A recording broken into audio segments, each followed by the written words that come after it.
Hi, everyone, and welcome to Taking Charge of Change, Anti-Money Laundering in Canada's Gaming Industry. My name is Derek Ramm. I'm the Director of Anti-Money Laundering at the Alcohol and Gaming Commission of Ontario. And today we're going to be talking about the changing landscape in Canada's gaming industry. With me today, I've got Jean-Francois Lefebvre and Stuart Walker. Jean-Francois is an anti-money laundering compliance expert with over 17 years of experience in advising Canadian organizations on AML compliance matters. He's a lawyer and a member of the Quebec Bar and was formerly a compliance official with FINTRAC, which is Canada's federal financial intelligence agency. Stuart Walker is a gaming operations expert with over 25 years in the Canadian gaming industry. As the founder of Gaming Advisory Services, he provides consulting and advice to the gaming industry with a specific focus on compliance and anti-money laundering. So we've got a fairly tight agenda today. And with that, I'll direct my first question to Jean-Francois. Jean-Francois, can you provide a quick overview of the major AML changes that took force June 1st this year? Yes, so first of all, thanks, Derek, and happy to be here with you and Stuart. Quickly, many changes, as you know, came into force on June 1st, so about 8 days ago. One of them is the receipt of funds record for $3,000 or more, so a new record that needs to be kept, and also there is the obligation to identify the patron. So that's an important change that may affect some organization, especially for land-based casino, because it's a new thing that staff need to be aware, and it's controls needs to be put in place to comply with this. There's also the new 24-hour rule. It's tricky a little bit these days with the transitory period that started on June 1st, because although everything came into force on June 1st, the application of some of these requirements was postponed to when the new reporting forms will be issued. But that's a big change, the 24-hour rule. There's also the politically exposed persons, both domestic and foreign, and the heads of international organization determination for account holders, or also for some $100,000 transactions. I know some jurisdiction they're already doing, some determination like this, but now it's into force, and it's now applied to all sectors covered by the Proceeds of Crime Act. So that's a big change. There's the virtual currency one. Although I don't think any casino jurisdiction uses a virtual currency as of now, it's important to keep in mind because if there's a new requirement to report the large virtual currency transactions. So if casino use that in the future, they will need to keep records and identify clients and reports these transactions. And I could talk about many others, but there's also new information for casino disbursement reports and suspicious transaction reports.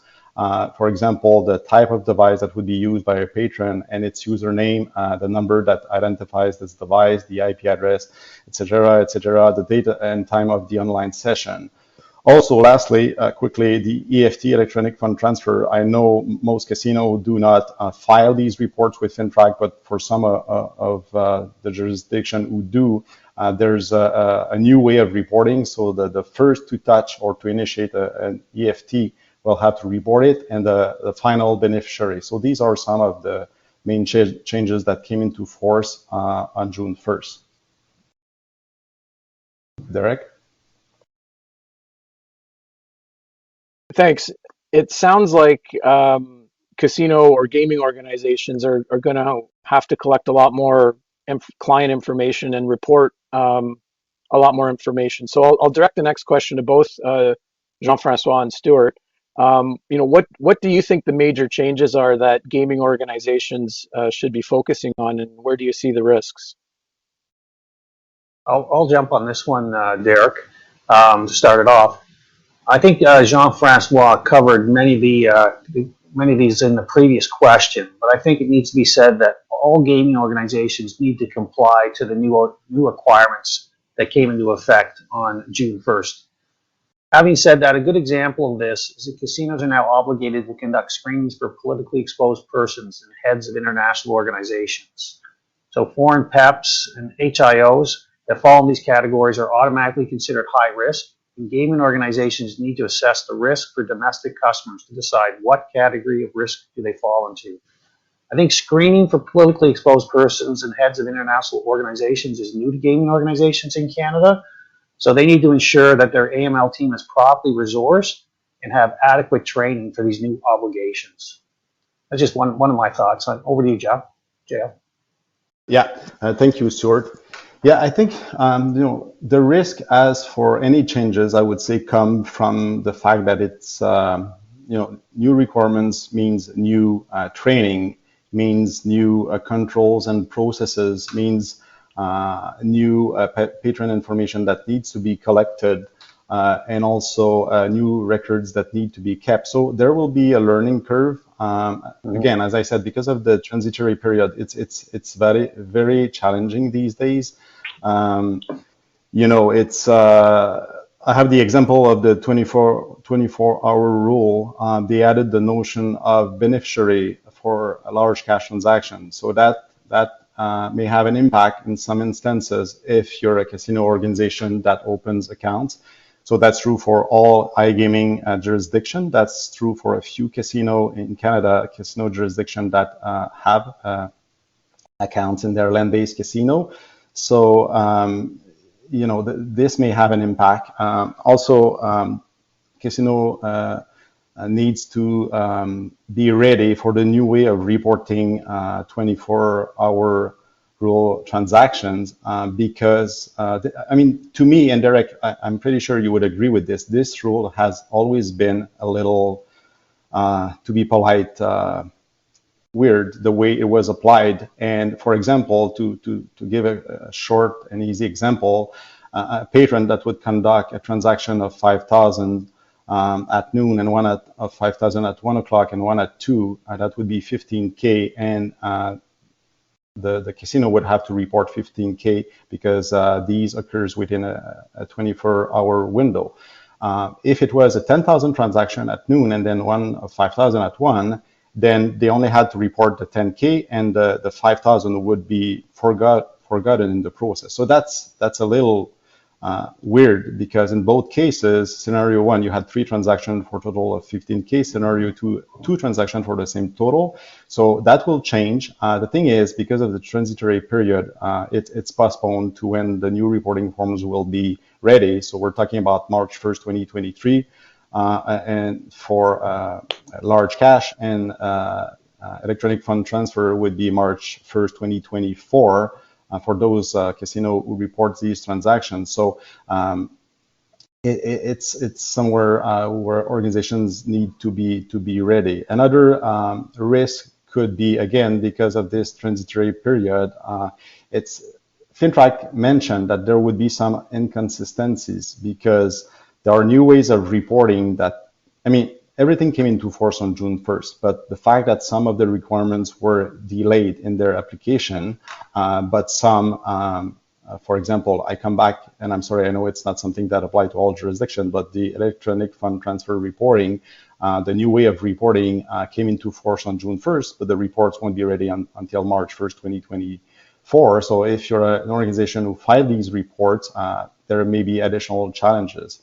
Also, all the reasonable measures for non-mandatory fields, and today we don't have much time to go into this, but there's a lot of nuances, there's a lot of uncertainties in the field, and a lot of questions came from this. So I think there are many challenges right now where an organization needs to put their focus.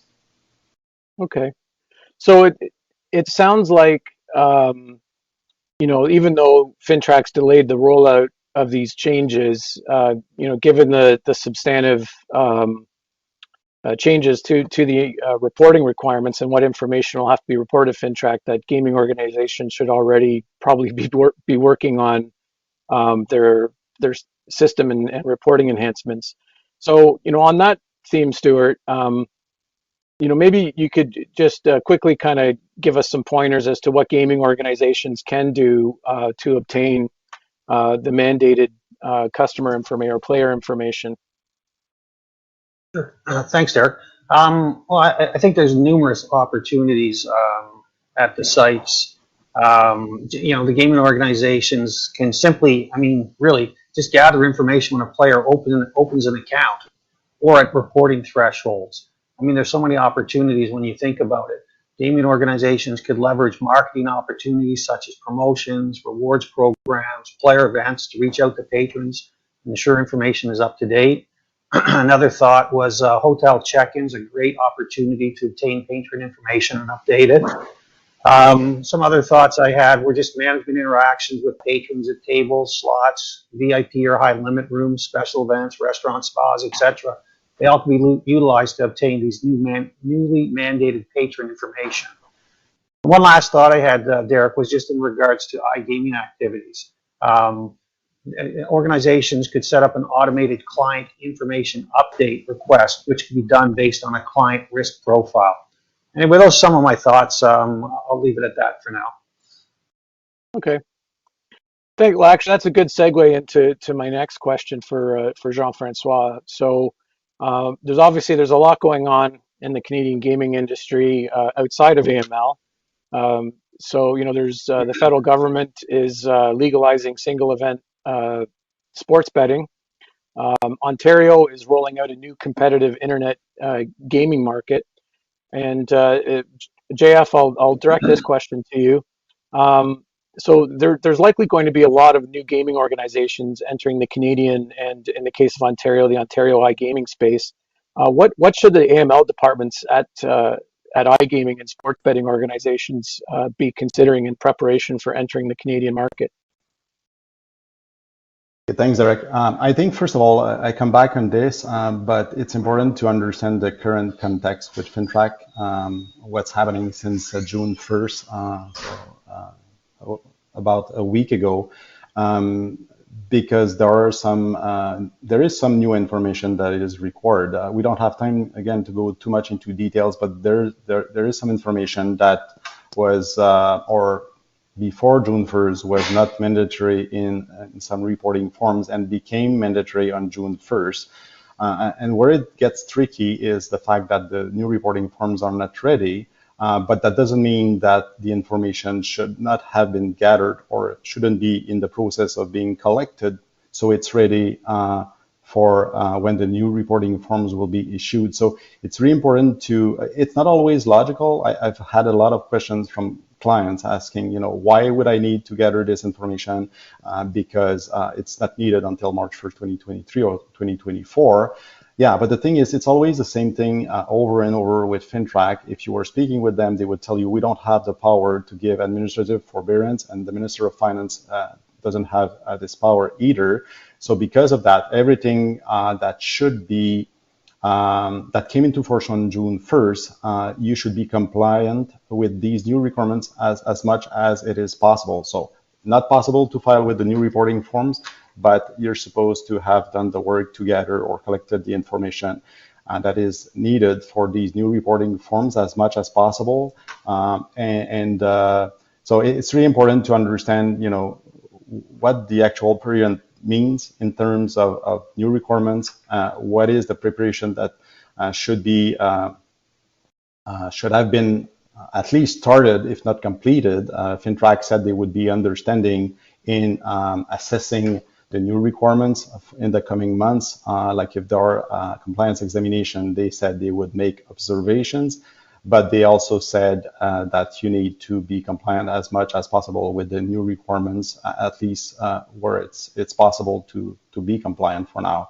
For iGaming corporation, there is new information that is involved depending on the business model, depending, if you're going through operators, there's a need to ensure that both the Crown Corporation and the operators are aware of the changes or understand correctly this transitory period, and that they communicate well between each other, because at the end of the day, organizations need to be compliant with these new rules. It's an interesting point. You brought up the Crown Corporation. Maybe I'll jump in just briefly, since I'm with the Alcohol and Gaming Commission, and talk a little bit about the competitive iGaming market. that's opening up in Ontario later this year. So for the benefit of the folks that are listening and that may not be entirely familiar with Canadian AML and gaming law, under the federal AML requirements, the organization that conducts and manages gaming activity is the one that's actually held accountable for AML compliance. So a lot of the iGaming organizations and even sports books, once that framework has been set up, when they enter the marketplace, they're going to have to ensure that their AML regime aligns with what we're calling the designated reporting entity. So in the case of Ontario, it's actually a subsidiary of the Alcohol and Gaming Commission that'll be responsible for the conduct and management. So ultimately, that subsidiary will be accountable to FinTrack. I mean, sports betting is an interesting one, single event sports betting, and maybe I'll quickly throw a question out to JF or Stuart on this one, but correct me if I'm wrong, JF actually. I don't believe sports betting is actually explicitly mentioned in Canada's the federal proceeds of crime legislation. I think it's possible it may fall under the definition of lottery scheme in the digital world, but I think in land-based gaming it might be a bit more murky. What's your understanding of that, JF?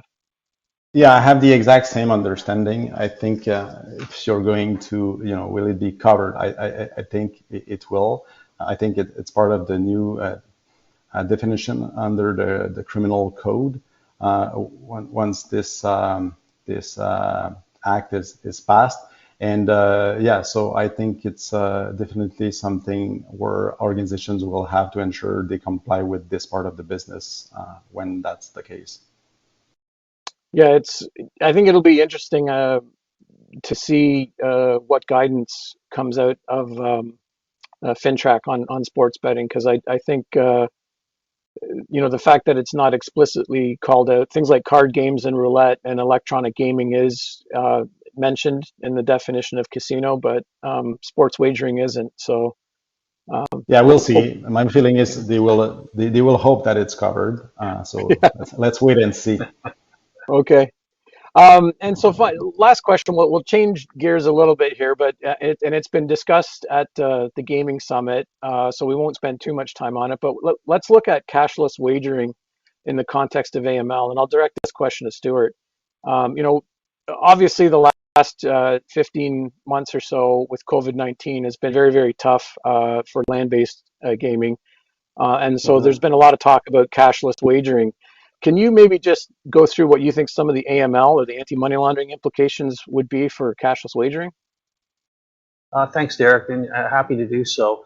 I mean, there's no question cashless wagering is a super hot topic now in the gaming circles. And, from the perspective of, potentially reducing the administrative burden of maintaining large cash records and find large cash transaction reports with FinTrack, I think there's a benefit to that.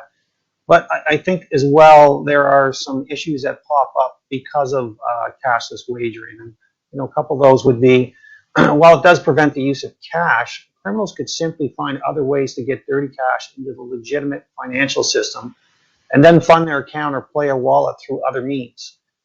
FinTrack and other regulatory agencies generally take the view that just because the money comes from a financial institution, it doesn't make it clean. So that's something people will need to think about. Another thought is just detecting suspicious activity may become more complicated and require additional monitoring controls not currently needed for straightforward cash transactions. And that's just because the placement stage of money laundering for cash is the easiest to detect. One other thought was just many jurisdictions have requirements for gaming organizations to obtain the patron's source of funds, and this may become more complex and require extra steps to verify. The last piece I would have on that one is just patrons. They could actually share their player card, account information, or PIN with other patrons. So new internal controls would need to be put in place to detect this type of activity. And those are just some of the high-level ideas I thought about, and not sure if JF or Derek, you have anything you want to add to that? I mean, I think everything you mentioned, and you'll be happy I'll say that, but were great points, Stuart. No, I agree. I think the fact that if they're going cashless, there will be some good parts with having less to do on the record keeping side of things. Sorry for my French, and then also on the reporting side. But people that would like to use a casino will find other ways to do so. Yeah. Yeah. Okay, that's great, gentlemen. Thank you very much for your insight. We do have a few minutes left, and we'll hopefully get to a few questions from the audience. So thanks again, gentlemen. Thank you, Thanks, Derek. Derek. Thanks, Jean-Francois. Thanks, Stuart.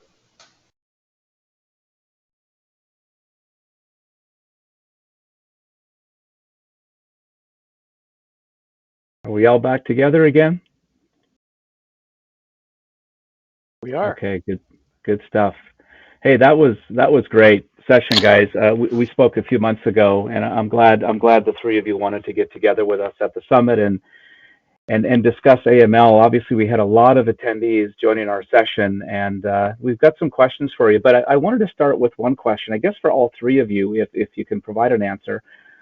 Like you, probably, I've spoken with a lot of folks in the gaming industry, and because of the effects of the pandemic on staffing, a lot of folks that are AML professionals have sort of been forced out of gaming and have taken other positions with financial institutions and corporations, et cetera. Any suggestions to those looking for someone to join the AML team where they might go for some ideas?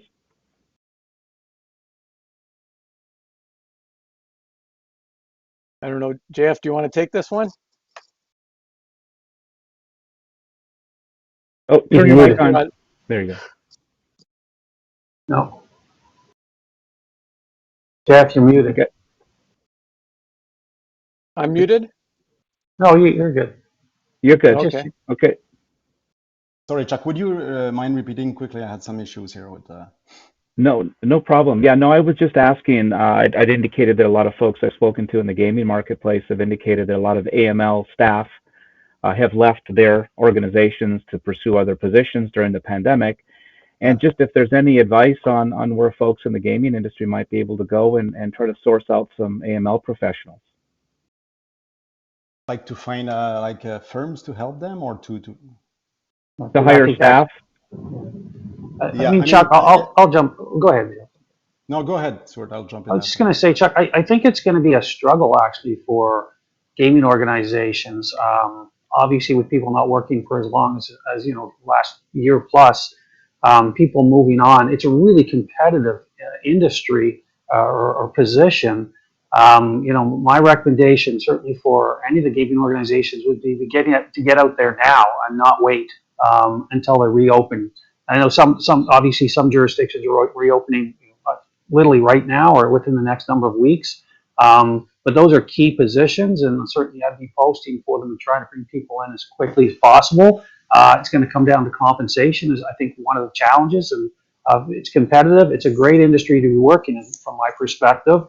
In talking to Derek, to Jean-Francois, and others, gaming is a lot more exciting than working in the insurance or banking industry. So hopefully, if they get out there and start working on it quickly, they'll find some people interested in joining their organizations. So Stuart just mentioned something I would. Sorry, I was going to say. Stuart just mentioned something. Let's just say that I find, for having worked in this field for almost 20 years with all sectors, and I'm not going to say some sectors are not fun, but I'm certainly going to say that the AML word with casinos is to me one of the most interesting ones.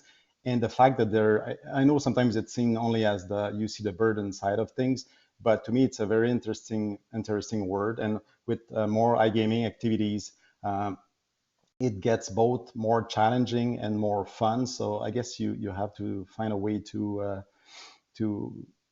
show that to future hires, but it's certainly a fun word to work in. Got it. Yeah, go ahead. No, sorry, Chuck, I'll just quickly jump in and say maybe gaming organizations can also look internally not necessarily the compliance staff, but one of the things, I've run AML programs on both sides of the fence as an operator and a regulator.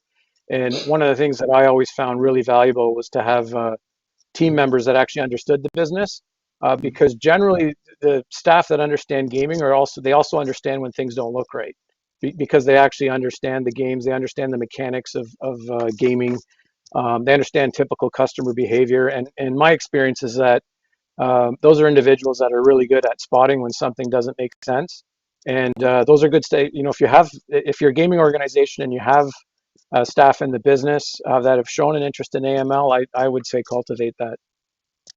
Yeah, I think that's a great point.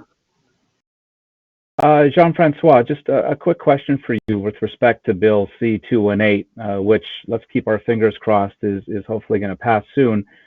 Can you explain a bit further as to why single event sports betting may or may not be covered under the federal AML regulations, please? Yeah, right now it's excluded when you look at the definition of lottery scheme. So if the bill is passed and the criminal code changes, it's going to be legal. So once it's legal on the criminal in the criminal code, then you have to look at the PCML TFA, so the Proceeds of Crime, Money Laundering, and Terrorist Financing Act, and the definition of casino. So the three of us had a few discussions about this. I also had discussions with my former colleagues at FinTrack. When I look at the definition of casino, I think single event sports betting should be covered if it's offered online. I would also think that it would be covered if it's offered in a land-based casino. So it has to be, obviously we have to wait until the government makes an interpretation of this. I know it's going to have to be discussed sooner than later. But there are other cases where it could be tricky a little bit, and I can feel that my friend Derek would like to jump in here. No, thanks. Yeah, thanks, Jeff. It's going to be so. Canada's federal AML legislation has a very specific definition of what a casino is, and in the online world, it's anyone that conducts and manages a lottery scheme. So I would say, from my perspective, it's almost a certainty that single event sports wagering in the online environment will be subject to federal AML requirements. Land-based gets a bit more tricky because the land-based definition doesn't just refer to what's called a lottery scheme. It talks about certain conditions that have to be met, such as you have to hold yourself out to be a casino, you have to have card games, roulette or electronic gaming devices. And there are scenarios where it's quite possible that sports books wouldn't be covered in the land-based world. So a good example of that would be at a racetrack, a horse racetrack. Because horse racing is not subject to federal AML requirements, and it doesn't meet the definition of a casino. So if a sports book wanted to, if a racetrack wanted to introduce a sports book, even if that sports book was conducted and managed by a provincial lottery corporation, because the activity is not taking place in a casino, I think it's very questionable as to whether federal AML requirements would apply. So I think the jury's out on that one. I think we're going to have to wait. Let's, as Chuck said, let's keep our fingers crossed for 218, and we'll see what kind of guidance comes out of FinTrack for that. Got it. Stuart, last question for you, sir. Is there anything specific with respect to AML regulations in Canada that might be different for a gaming organization that operates in other jurisdictions? In other words, if I'm an online gaming or sports betting company looking to come into Canada, what AML regulations would be new or different to them, please? Okay, thanks, Chuck. Differences from other jurisdictions. That's actually a great question.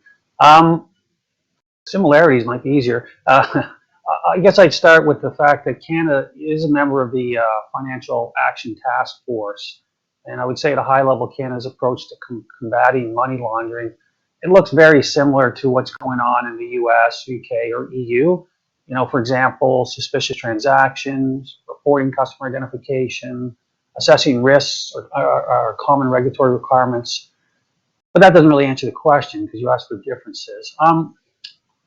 I think the one thing that certainly comes to mind is I think in Canada the framework for legal gaming is different than some of those other jurisdictions you were talking about. Our federal AML requirements put the obligation on the Crown agency that conducts and manages legal gaming. So the operators typically do not have a direct reporting relationship with the Federal Financial Intelligence Unit, as they may be accustomed to in other jurisdictions. Most of the relationship, I think, would be with regard to AML in the gaming industry would be handled through the Crown agency. So that's, to me, the one big thing that might be out there. But other than that, unless Jeff or JF, I keep calling you Jeff, or Derek have a better response, I'll just turn it over to you guys. I agree with what you said. I think there are some similarities. There will be obviously some little nuances there, and we won't have time to go into all these details. But on the record keeping side, the way you identify clients, even some thresholds may be different. So it's important, I think, to understand how contract works here. It's really based on reporting entities, so operators would have a link to the Crown Corporation, and so that's important to understand how it works in Canada and the little nuances. But Yeah. if you look at things at a high level, there are a lot of similarities. Yeah. Okay, got it. Well, listen, guys, thank you very much for taking some of your valuable time to be with us today. We'll make sure that all the attendees have the contact information of the three of you. AML is a big topic, obviously, and so there may be some questions afterwards. But thanks again for your time. We will move on to the next session next. Thank you very much. Thank you. Take care. Thanks, Chuck.